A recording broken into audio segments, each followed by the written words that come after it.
The story of Cinderella has been plagued in the late 20th century and 21st century by the apt feminist critique that it portrays a role for women that is either undesirable or that the validity of its glory and success is only in relationship to a successful male. I would like to tell you the story of Cinderella with the Jungian point of view in mind. That is, that everyone and everything in the story is you. It represents some part of your own consciousness. Therefore, none of the roles in the story can be seen as archetypes of anything outside yourself, but rather as pieces of your own feelings and consciousness.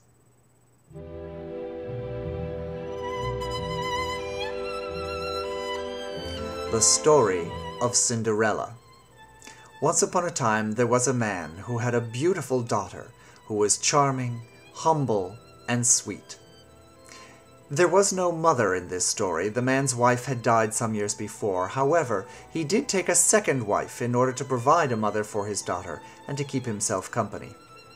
However, the woman came with 2 daughters of her own, and when I tell you that those daughters were ugly, I do not just mean that they were less than desirable physically. I mean that their soul was rotten through with worms and maggots boring holes in their heart, metaphorically speaking, and leaving a toxic contagion in their personalities. That's not to say that they didn't have their physical issues as well. Their teeth were a mess, and their skin looked as though it were imitating Icelandic geology. The mother herself was very harsh and very cruel, and she created such a negative environment in the house that the father soon became very depressed, and his health suffered, and he died, leaving the daughter alone with the mother and her 2 daughters. Well, the stepmother to this girl treated her very severely and very harshly. She took over everything in the house. Even though it had been willed to the daughter, she made it her own, and she turned the daughter into a veritable slave. She made her cook for the family and clean and do all of the chores, keeping up the horses and the barn, milking the cow, keeping the chickens.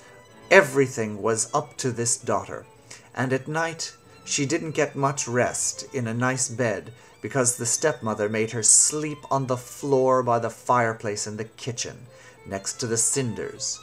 And so, to mock her condition, and to mock her, they called her Cinderella. Well, this was in a wonderful kingdom that was really quite friendly, and was ruled over by a young, handsome, single prince. This prince, as charming as he was, had not yet taken a wife, and so he planned a magnificent ball in order to invite all the women of the kingdom so that he could look over likely candidates for marriage. He sent out a proclamation across the land saying, "Ladies, bring it. Dress in your finest. It is time to strut your stuff in front of me and to let me know the true nature of your character and the contents of your heart as well as your personality, so that I may choose someone to be the queen when I am king." Well, the household was a tizzy. The stepmother and her 2 less than attractive daughters were primping themselves and planning to go on the ball. Cinderella couldn't wait either, because the proclamation had made quite clear that all single women were to attend this ball. The stepmother, however, had other plans. "Cinderella, it is up to you to clean the thatch in the roof of our house. I want all vermin gone and every straw hand cleaned. I want you to take your toothbrush and scrub every straw on the thatch roof. And when you're done with that, I want you to clean the fireplace with a pair of tweezers. And when you're done with that, I want you to muck out the stalls using a Q-tip. And it better be sparkling." She knew this would take at least all day and all night. And so Cinderella, crestfallen, went about her work. But she was interrupted time and time again by the less than attractive stepsisters who said, Cinderella, would you come and tie the bow in the back of my dress? Cinderella, would you come and do my hair? Ow, you're pulling my hair! Stop it, you bitch, or I'll poke your cornea with a needle! Every time that Cinderella would do something for the sisters and return to their work, they would think up some new way of distracting her so that she would never get her work done. Cinderella, that dress needs to be hemmed! Cinderella, you need to make my bust 2 sizes larger! At last, it came time for the women of the house to prepare and leave for the ball. And as Cinderella said, "Have fun. Are you sure you don't need me there to maybe carry your train?" No! No! No. Your place is here with your Q-tip and the horse stall. Good luck. Better be clean by the time we're back. And off they went to the ball. Cinderella was crestfallen and depressed. She sat by the fireplace and wept, her shoulders heaving with her sobs. In the midst of her cries, however, she heard a strange tinkling sound. And she looked up, and there was sparkling in the very air of the kitchen. And the sparkle seemed to swirl into an oval in the middle of the air, and then the oval steadied itself, and it dazzled and grew larger and larger, and then it took the form of a very hefty woman. And there was a large popping sound, and there before her, in the middle of the kitchen, hovering slightly off the ground, was a fairy, a magical fairy. And she had long fingernails that glistened with turquoise glitter, and she had a pointy hat with little moons and stars and green clovers and blue diamonds all over it.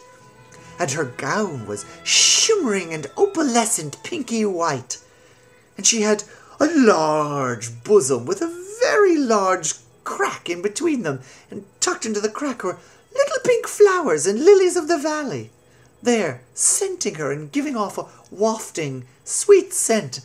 And in one hand she held a long silver wand with a crystal star at the tip that sort of bzz, bzz, bzz, frizzled with light. Cinderella said, "Who are you?" And the fairy said, "I am Roger, your fairy godmother." Because after all, protection of the innocent, magic, and connection to the metaphysical is the true provenance of the homosexual male, traditionally speaking. "I have come to prepare you for the ball, my dear." "The ball? I can't possibly go to the ball. I have far too many chores. I must muck out the stable with my Q-tip." "That's no problem, my dear. This is why I'm here." And Roger waved the wand, and the poop from all of the horses and the straw with which it had intermingled was gone. And Cinderella said, "Well, I thank you, but I can't possibly go in these rags. All they've left me to wear are tissues." And Roger waved the magic wand, and the sparkle swirled around Cinderella, and her dress transformed into a beautiful Christian Dior gown just below the knee, with crystalline Manolo Blahnik pumps, and her hair was done up in a fabulous chignon. And she said, "Well, this is fabulous, but I can't roller skate to the ball. I'd have to walk at least 3 miles. And Roger said, "Shh!" And he took out of the corner of the kitchen, lofting them through the air with his wand and magic, 3 mice. And he wafted them out the door, and he gave a flick of the wand, and the mice turned into 2 horses and a big, tall, handsome coachman that, if you didn't make it with a prince, would have been a very good enough backup, let me tell you. And then he flicked his wand at the vegetable patch growing outside the kitchen door, and a large, very ripe pumpkin swelled up into a beautiful, pearlescent coach with ivory wheels. And Cinderella, as she mounted the coach, said, "How can I ever thank you?" And Roger said, "Oh, no, honey, the story ain't over yet. Listen, you've got to be back by the stroke of midnight, or all the magic goes poof!" No pun intended. and everything turns back into what it was before. I'm sorry, that's just the deal. It's just a clause in my contract. And Cinderella said, "Midnight, I've got it," and was whisked away to the ball. Well, the ball was exquisite. All the kingdom's women were there, and a few of the men dressed up in their fineries looking for sloppy seconds for who the prince did not end up picking. The music was swirling, and everyone was dancing. I think it was Janelle Monáe was playing some of her newest music, and the crowd was thumping and bumping and grinding, and the wicked stepsisters were out on the floor doing that thing that women do where they curl their butt and sort of move it like they're shucking clams in their ass crack. And the wicked stepmother was at the punch bowl smiling and nodding and slowly dripping herself into the alcohol-spiked punch. She brought a hefty bottle of vodka in a hollow breast implant and unscrewed her nipple and poured the vodka into the punch, and now was being the sole beneficiary of this nectarian treat, scaring everyone else away from the punch bowl lest they take some of her vaporous contents thereof. "I say, Millicent, would you like some punch?" "Back off, honey! This one's mine. I think there's some sort of liquefied mango treat at the next table. On my daughter's swell, they're going to be married by the prince. I don't know how it's going to work, but both of them are going to marry him. Like, goddamn well better. I'm going to have to kill them myself. I'm just kidding. No need to report me. Where is the punch?" Suddenly there was a commotion at the top of the stairs leading into the ballroom. Everyone's head turned as they wanted to see what was the source of the confusion. And when they turned and looked, the entire crowd beheld a glowing gown, radiant, with trim the color of rose petals. And somewhere under the white tulle there was some shimmering satin undergarment of robin's egg blue, and it was sort of interacting with the white lace of the gown, so that you had this brilliant two-color effect on the Dior. And around her throat was a thin, pearly white ribbon. Not too ostentatious jewelry, just pearl drop earrings. And the fabulous chignon glistened in the light of the candles. Well, the prince, who had been dancing through the crowd with various women and enjoying the company and trying to avoid the stepsisters, because God only knew what they were doing with their buttocks, he looked up and was immediately struck by this vision. And he walked over to the bottom of the stairs. And as Cinderella descended the stairs, the prince held out his arm to take hers. There was an audible gasp amongst the women in the crowd as they realized that none of them had quite attracted his attention the way that this young woman had. And the stepmother by the punch bowl looked over, and in her inebriated state she remarked, "Who the feck is that? Damn! Doesn't look likely we've got a chance in hell with that thing on his arm. Oh well, that's alright. At least I've got punch." And the music struck up again, and the dancing began. And the prince, gazing into Cinderella's eyes and she into his, danced the entire rest of the night only with each other. Oh, his prime ministers tried to get him to cut in and let some other women have a chance. They wanted him to shop around, make sure they got a good pick for queen. But no, he would have no other. It was Cinderella, and they danced in sync with each other as though they had been made to perform this waltz all of their lives, never breaking eye contact, laughing at each other's jokes, interested in each other's stories. They danced and danced and danced. Until the clock tower of the castle began to strike midnight. Dong! Dong! Cinderella awoke from her reverie with the prince with a start and said, "Oh my goodness, I have to go! Oh I'm so sorry. Please forgive me, Your Majesty. I cannot stay to explain. Please forgive me. Really, this has been the entire world to me. This has been my life. And she turned and ran up the stairs. And she ran down the hallway of the palace. But the prince... Oh, no, he wasn't going to take this. He ran after her. It was perfection the time he had spent with her, and there was no chance he was letting her get away.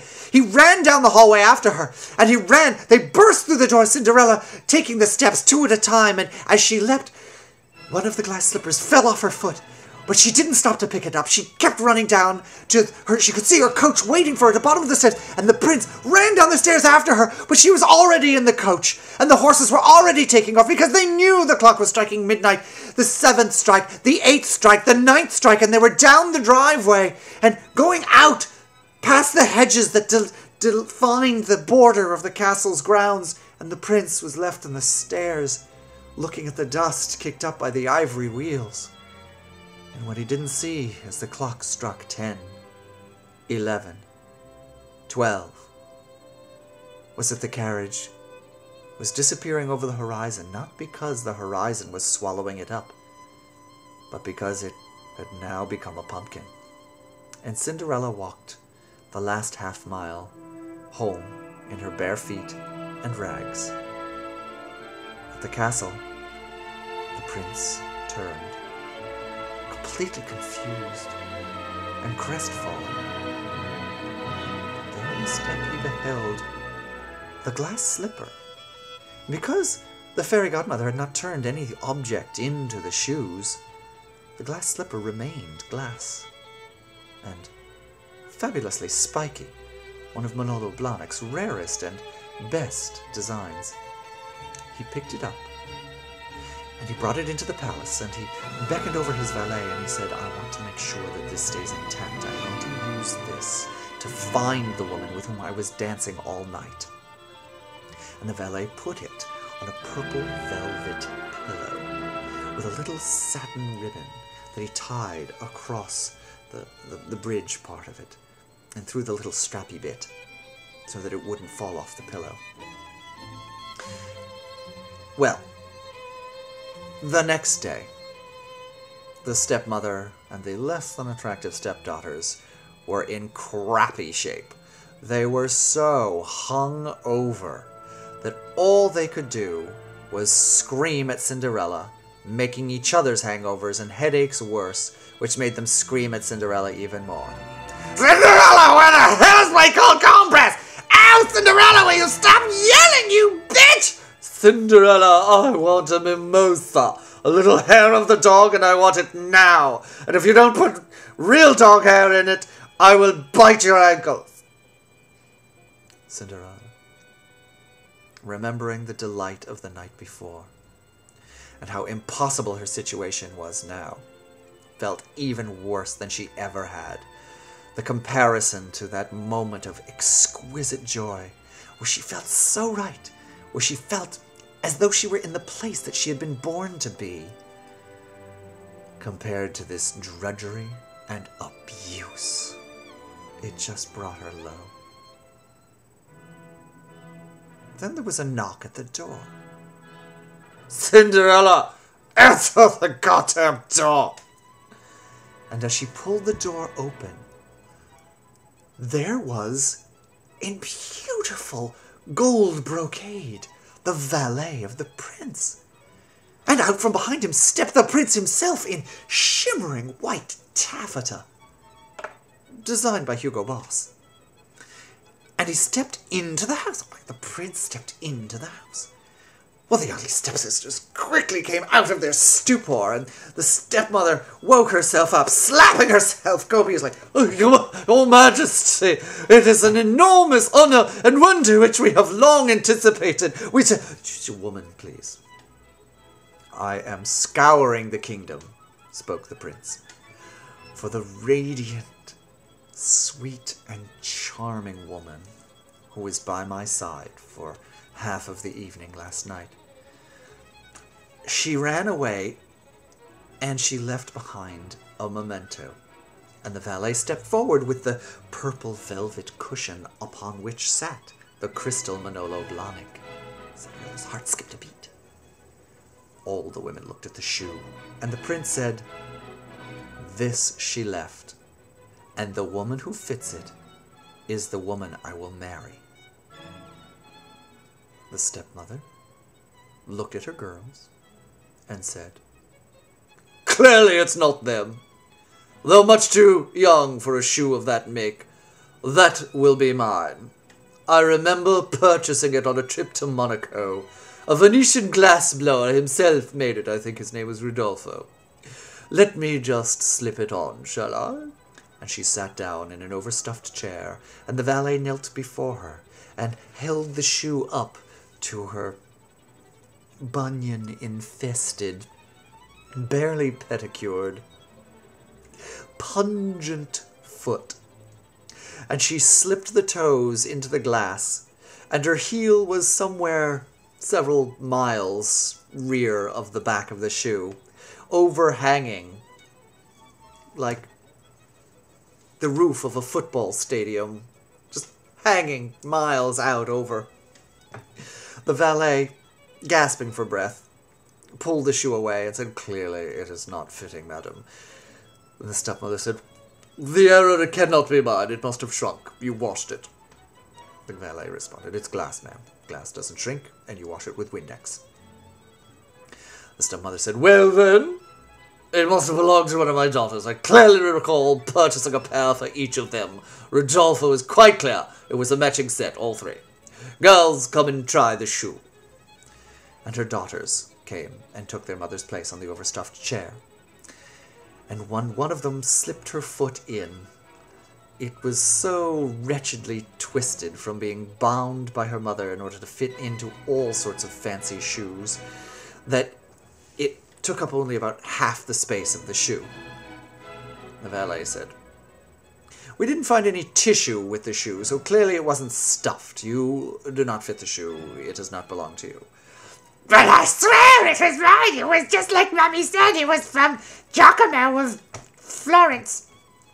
The valet gave her a skeptical eye and moved to the other stepdaughter, whose foot was as though Michael Jordan himself were trying on the shoe. The stepmother quickly whipped out a letter opener and lopped off a few toes, but even there the foot had no chance of filling the shoe. "Damn! I can't understand why it won't fit. It fit me perfectly yesterday." The valet said, "I think not." And the prince looked very crestfallen. He said, "Well, if there's no one else here in the house to try the shoe, I'll be on my way." Cinderella, taking an enormous risk, knowing the abuse that would be heaped upon her, spoke up. "Your Majesty." All heads turned. I might try the shoe." The stepmother instantly said, "You? Clearly it's not you. You're just half a step away from being a slave. Look at you wretched thing. What would you have worn to the ball? A dishcloth? A toilet wipe?" The stepsisters immediately started to pick their noses and fling it towards her. But the prince stepped between them and Cinderella and said, "All women of my kingdom will try the shoe." He sat Cinderella down himself on the overstuffed chair, and the valet approached. And when he held the slipper up to Cinderella's foot, her foot slid in as neatly, and it fit as perfectly as a mouse in a hole it had dug itself. And the moment the prince looked from the shoe up to Cinderella's eyes and recognized the look in her eyes, her rags sparkled and shimmered and returned to the form of the beautiful ball gown she had worn the night before. The stepmother and stepsisters were shocked and aghast. "I have no idea. What is it?